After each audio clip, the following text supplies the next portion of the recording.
Well, when I was born, my parents were, I guess you could call them sharecroppers. I don't know if anybody knows what that is nowadays, but they lived on a farm, but they didn't own the farm. They just, part of their wages was a place to stay. I just grew up a poor little hillbilly kid from Missouri. At that time, there wasn't much work any place. My dad was doing a lot of traveling to find work. And he found a job in Michigan. He hitched a ride with a guy that they knew that had a pickup truck. And he built a little 2x4 and canvas thing on the back of it. And we rode in the back of that truck. I was about a year old, and my mom was there with me, I was told. And when I was growing up, there was me and my uncle, who was, I don't know, about 8 or 9 months older than I was. Yeah, Kurt, he was my dad's brother. And my cousin, we all run around together through high school and grade school and everything. There was always the three of us. And we all were we were all pretty much in the same year. Well, we drove around and pestered the police. There was a couple little towns there. There was Hartford, Michigan, where I grew up. At the time, there was probably, I don't know, 2,000 people living in Hartford. It's a little farm community. And just about 5 miles down the road, there was one called Welty. I don't know where they come up with that name. And there was nothing to do, so we'd borrow somebody's car and we'd drive around Hartford until we found the police. Just see where they were parked. We didn't do nothing to break the law, but we just found out where they was parked, and we kept driving by them. Just, when they got mad enough to stop us and tell us to go home, well, then we'd go over to Welty and do the same thing with the Welty police. And I didn't have a driver's license at the time.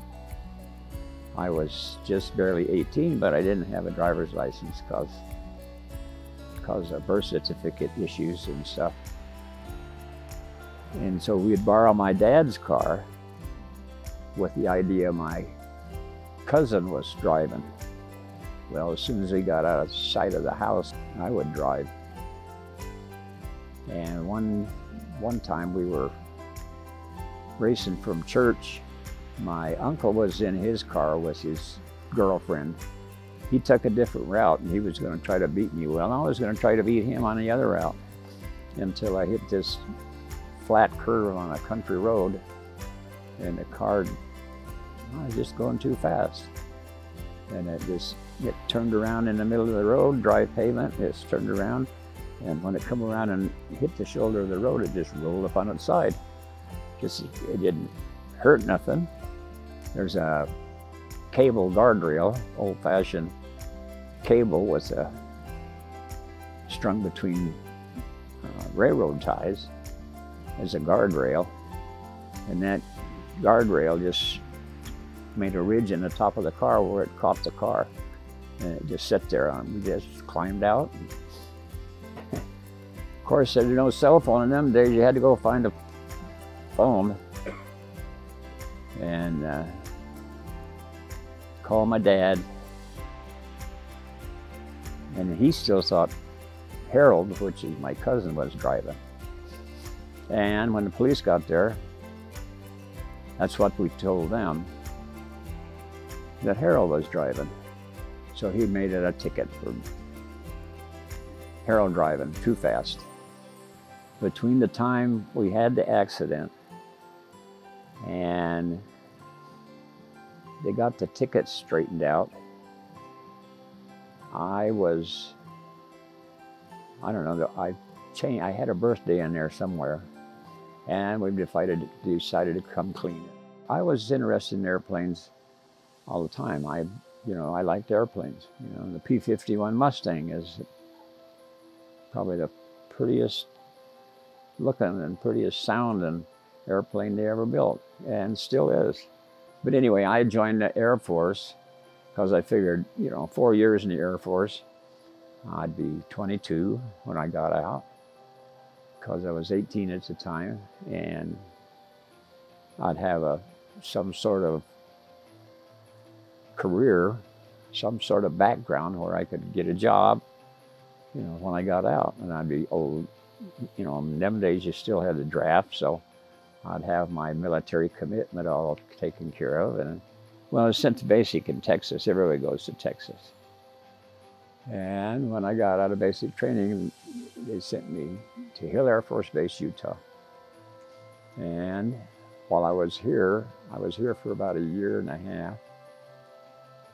And I got married while I was here. And the last 2 years I spent in Germany. I was discharged on the East Coast, actually in New Jersey. They pay your way back to your home of records, which is Hartford, Michigan. And then I had to pay the rest of my ticket because I was coming back to Utah. Partly because I got married to a girl here, and partly because I liked it a lot better here than I did in Michigan.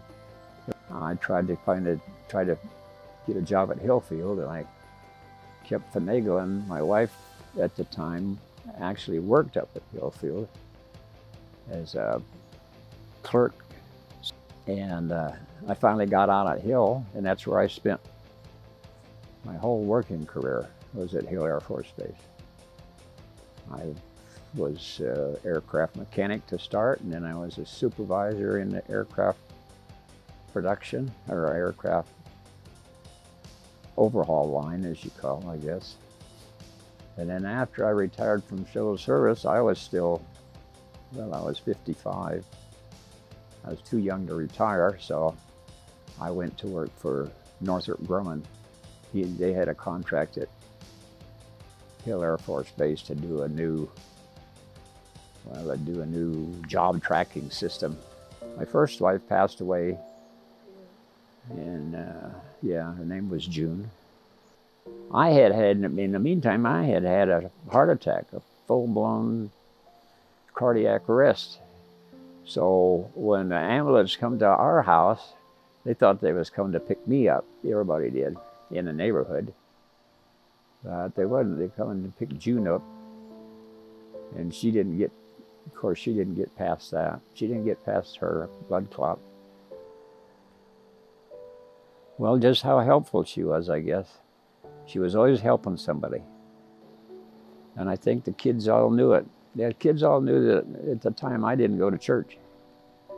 I wasn't even a member of the church at that time. But they went to church with their mother. So they got their religious upbringing from their mother more than me. Well, probably the most difficult time, I had a pretty good life, I thought. The most difficult time, of course, was when my first wife passed away, because it was so sudden. It was, I can remember, everything that happened that day, and it's just, and it took a long time to get it over. It took that first year.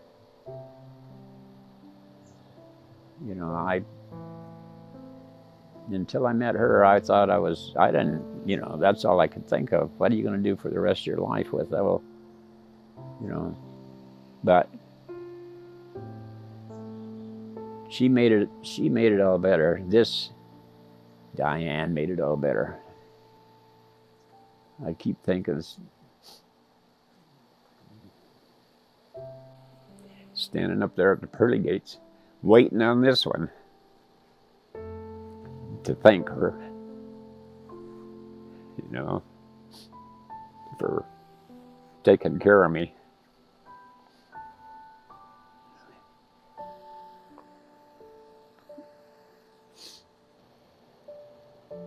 Well, you know, I was always pretty practical. I look back now and I think, you know, there's things that we used to go camping a lot, and I look back now and I think there's, you know, I would say, well, next time or next year, we're going to do this and this and this, and it just, I was always practical. You know, you just didn't spend money on stuff that, when you had bills to pay. And so there's a lot of things that I thought I should have done that I didn't do because of that. And that's probably the biggest thing. Don't put off. If you have an idea to do something, just do it. Don't put it off. Because, you know, I look at me now, I can't do any of that stuff. My brain says I can, but my body says you can't do that. You know, so it's kind of hard for you. It still does. It's frustrating. It's very frustrating. So I'd probably tell them that, you know, you gotta do what you want. Do what you want to do. As long as you're not hurting anybody else or causing anybody else any pain and agony, just do it. That I never give up on any of them, no matter what they thought. But I don't give up